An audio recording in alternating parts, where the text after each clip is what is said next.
पूर्ण महाराष्ट्राच्या दृष्टीनं अत्यंत हा महत्त्वाचा विषय आहे। लातूरच नाही तर संपूर्ण महाराष्ट्राच्या दृष्टीनं अत्यंत हा महत्त्वाचा विषय आहे। अध्यक्ष महोदय, छापील उत्तर दिलेलं आहे, त्याच्यामध्ये विरोधाभास आहे। एकीकडे आपण म्हणतो की कार्यालयीन शाळा सगळ्या सुविधा आहेत आणि पुन्हा आकडेवारी देतो, किती मोडकळी झाल्यात, किती पडाला झाल्यात, किती काय झाल्यात, पूर्ण आकडेवारी माझ्याकडे आहे अध्यक्ष महोदय। पण मला ह्याच्यात आकडेवारीत मला पडायचं नाही आहे। हा विषय अत्यंत महत्त्वाचा आहे अध्यक्ष महोदय। प्राथमिक शिक्षण म्हणजे लहान लेकरांना आकार देण्याचं केंद्र आहे। एका अर्थानं चिखलाच्या गोळ्याला आकार देण्याची संस्था ही प्राथमिक शिक्षण संस्था असते।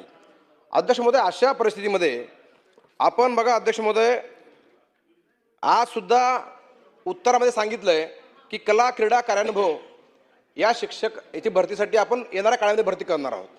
अध्यक्ष महोदय, गेल्या 10-15 वर्षापासूनचा विषय आहे, शिक्षकच उपलब्ध नाही, लेकरं शिकायची कशी? आणि अध्यक्ष महोदय, आपल्याला आठवत असेल तर आपण डिजिटल बोर्ड लावतो। डिजिटल बोर्ड लावलं म्हणजे शाळा डिजिटल झाली का? तर नाही होत। आता इथं काय म्हणलं उत्तरामध्ये, इंटरनेट शाळांना जवळपास 1.5 शाळांना इंटरनेट आहे। इंटरनेट आहे म्हणजे काय, किती चालू इंटरनेट किती आहेत त्याचाही विचार करावा लागला अध्यक्ष महोदय। त्यामुळे माझी विनंती आहे अध्यक्ष महोदय, स्पर्धेच्या या युगामध्ये आपली लेकरं टिकली पाहिजे, यासाठी काही ठोस उपाययोजना करण्याची अत्यंत आवश्यकता अध्यक्ष महोदय। अध्यक्ष महोदय, मी तर एका प्राथमिक शिक्षकाचा मुलगा आहे अध्यक्ष महोदय। माझ्या वडिलांची अपेक्षा, रिटायर झाले वडील माझे, आता 85 वर्ष वय आहे वडिलांचं। मला त्या दिवशी बोलून सांगितलं अध्यक्ष महोदय, अरे तू आमदार झाला, या प्राथमिक शिक्षणाकडे काय लक्ष देण्याची गरज आहे। अध्यक्ष महोदय, खरोखरच इथले बरेच आमदार प्राथमिक शाळेत शिकलेले आहेत। आज काय अवस्था अध्यक्ष महोदय प्राथमिक शिक्षण शाळेची, अतिशय दुरावस्था झालेली अध्यक्ष महोदय। आणि मला इकडे असं म्हणायचं सर अध्यक्ष महोदय, आज गेल्या 12-15 वर्षापासून माननीय मोदीजी केंद्रात असतील, माननीय देवेंद्रजी महाराष्ट्रात असतील, सगळेच आपले दोन्ही उपमुख्यमंत्री असतील, अतिशय चांगलं काम चाललेलं आहे। आज महाराष्ट्र चौफेर प्रगती करतोय, प्रत्येक क्षेत्रामध्ये प्रगती करतोय अध्यक्ष महोदय। आपण कुठलेच क्षेत्र राहिलं नाही। आता परवा मी ऐकलं की मेडिकल एज्युकेशनसाठी 5,000 कोटी एडीबीचं लोन आपण घेतलं, मग आरोग्य पण भक्कम होणार आहे अध्यक्ष महोदय। हे सगळं होत असताना माझी विनंती माननीय मुख्यमंत्री महोदयांना, सरकारला, माननीय शिक्षण मंत्र्यांना आहे की हे सगळीकडे प्रगती करतोय, सगळं चांगलं चाललंय, पण मूळ जी इन्व्हेस्टमेंट आहे लेकरांची, या लेकरामध्ये इन्व्हेस्टमेंट व्हायला पाहिजे। या प्राथमिक शिक्षण शाळा ह्या चांगल्या बनल्या पाहिजे, हायटेक बनल्या पाहिजे, आणि त्यासाठी आपण विशेष प्रयत्न या निमित्तानं केलं पाहिजे। देश प्रगती करतोय, महाराष्ट्र प्रगती करतोय, पण ज्या वेगानं प्रगती होते महाराष्ट्राची, देशाची, त्याच वेगामध्ये प्राथमिक शिक्षण सुद्धा ह्याच्यामध्ये आलं पाहिजे। आणि आता अपेक्षा वाढल्या जनतेच्या, पालकांच्या, त्यामुळं प्राथमिक शिक्षण सुद्धा चांगल्या क्वालिटी शिक्षण मिळावं यासाठी प्रयत्न करतात अध्यक्ष महोदय। या निमित्तानं माझा सवाल आहे माननीय मंत्री महोदयांना।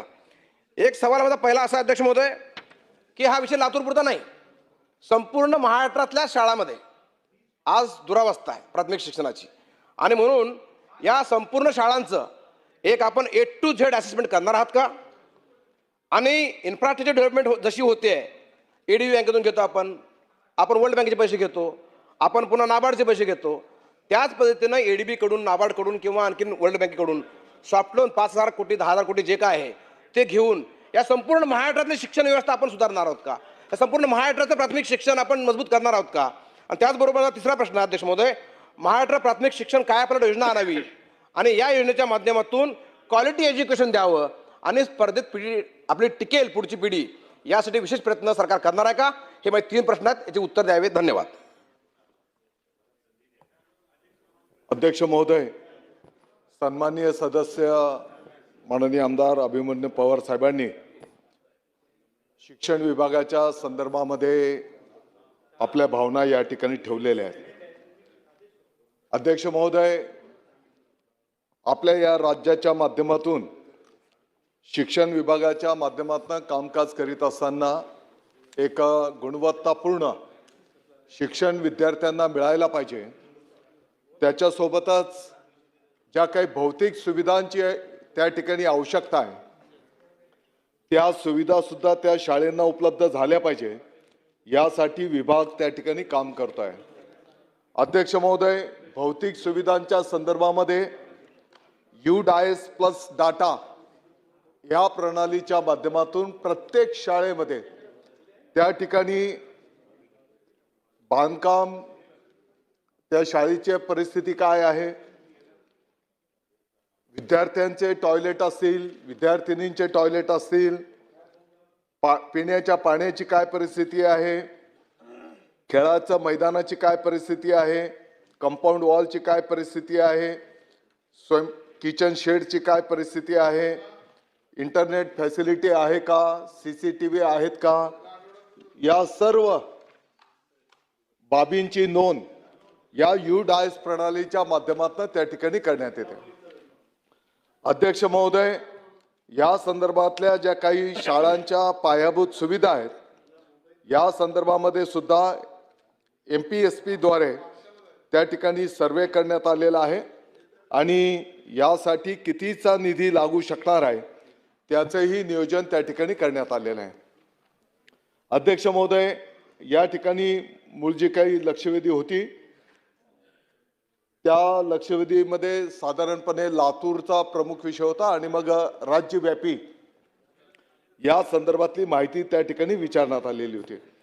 अध्यक्ष महोदय, या ज्या काही भौतिक सुविधा आपल्याला उपलब्ध करून द्यायच्या आहेत यासाठी साधारणपणे राज्य सरकार, केंद्र सरकारचा निधी, त्याच्यासोबतच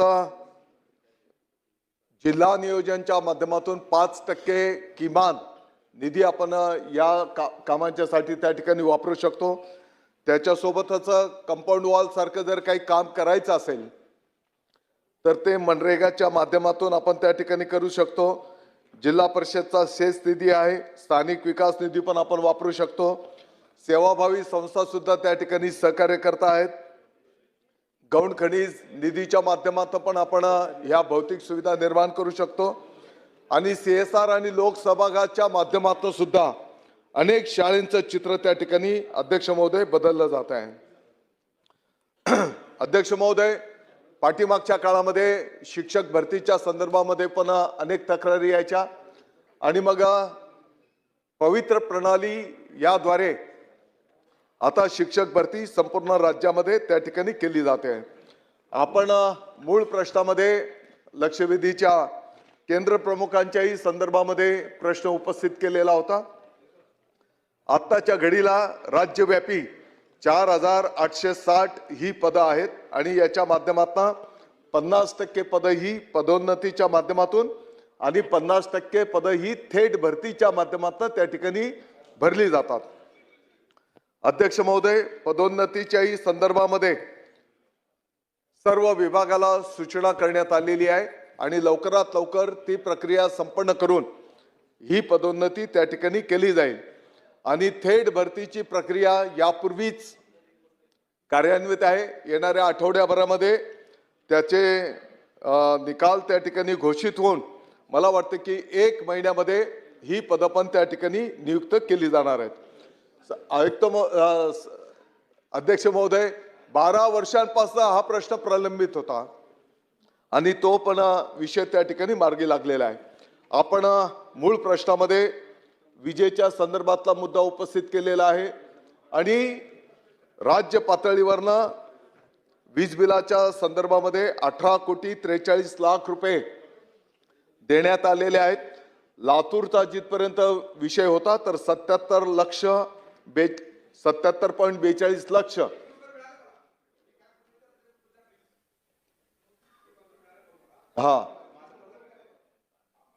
आदेश महोदय, माननीय मंत्री महोदय, आपण सकारात्मक उत्तर दिले लातूर जिल्ह्यासाठी, पण तुम्ही जे आकडेवारी दिले ना, मी तुम्हाला दाखवतो. मी जर खोट निघालो मी आमदारकीचा राजीनामा देईल. मी इतकं सिरियसली बोलतोय. पण मला काय म्हणायचं, एकूण लातूरचा विषय नाही आहे, संपूर्ण महाराष्ट्रातले शिक्षण व्यवस्था विषय. अध्यक्ष महोदय, प्राथमिक शिक्षण जर तिथं जर मुलगा चांगला म्हणला तर पुढची पिढी चांगली बनते. म्हणून अध्यक्ष महोदय, प्राथमिक शिक्षण अत्यंत महत्त्वाचं आहे. माझं काय म्हणणं अध्यक्ष महोदय, आपण आता परवा मेडिकल एज्युकेशनला 5,000 कोटी रुपये आणले ADB कडून, मागच्या वेळी 10,000 कोटी रुपये आणले रस्ते विकासाला. तसं ADB असेल, वर्ल्ड बँक असेल किंवा अजून कुठली वित्तीय संस्था असेल जागतिक, सॉफ्ट लोन असेल, हे घेऊन संपूर्ण महाराष्ट्राचे प्राथमिक शिक्षण व्यवस्था निर्माण करणार का चांगली? आपण एक चांगली पिढी घडवणार का पुढच्या वेळेस? हा माझा बेसिक प्रश्न आहे. आता किती टॉयलेट आहेत, किती आहेत मला माहिती आहे ना. अहो सर, अजून सुद्धा शिक्षक आहे तर हेडमास्टर नाही, हेडमास्टर आहे तर शिपाई नाही, हेडमास्टर झाडून काढतो शाळेमध्ये, अशी अवस्था आज पण आहे. मला त्यात पडायचं नाही आकडेवारीमध्ये. मला संपूर्ण महाराष्ट्राची काळजी आहे. मी म्हणतो महाराष्ट्राचं शिक्षण व्यवस्था सुधारली पाहिजे, महाराष्ट्राची पुढची पिढी चांगली आली पाहिजे. म्हणून इन्व्हेस्टमेंट आपण करणार का? आपण रस्त्यामध्ये घालतो, पुलामध्ये घालतो, मेट्रोमध्ये करतो, आपण एवढे मोठे पैसे घालतो. शिक्षण व्यवस्थेवर पैसे घालणार का? हा माझा प्रश्न आहे पहिला. लोन घ्या. अध्यक्ष महोदय,